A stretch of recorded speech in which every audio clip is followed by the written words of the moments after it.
But how do you feel?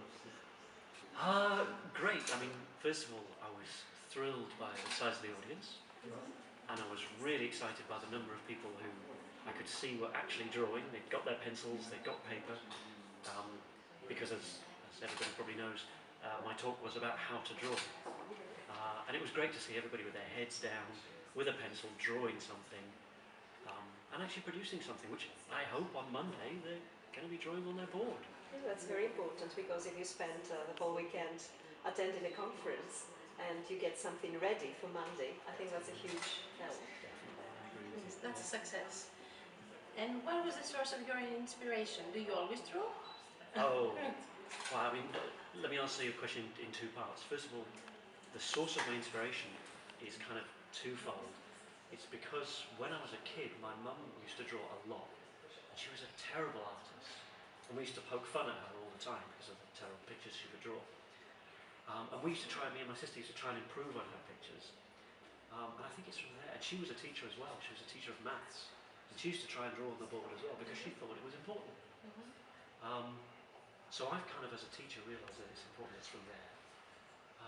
I didn't know anything about art. I've always sketched and always loved art. And then 5 years ago, one of my friends married an American art teacher. And we were having a conversation. And I said how I've always wanted to have art lessons. So we started having art lessons together. And it really excited me. And she taught me more about art appreciation, pictures in general as well. So that's the source of my inspiration. Do I draw every day? Yeah, all the time. As a business English teacher, I draw on the board all the time. I use the speech bubbles idea that I was saying.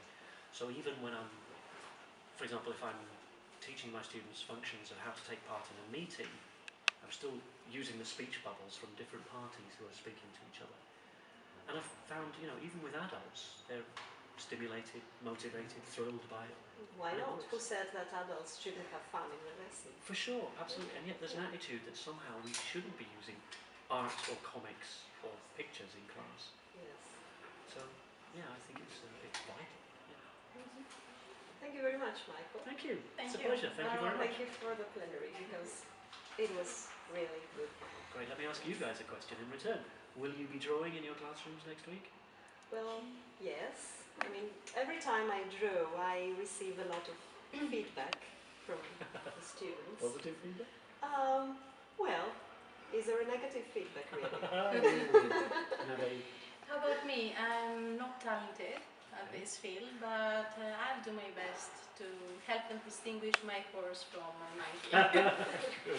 Remember, the trick of drawing a horse is the neck. Is the neck, and yes. the tail. Okay. Good. I'll keep it in mind. Thank you. Thanks very much. Thank you very much.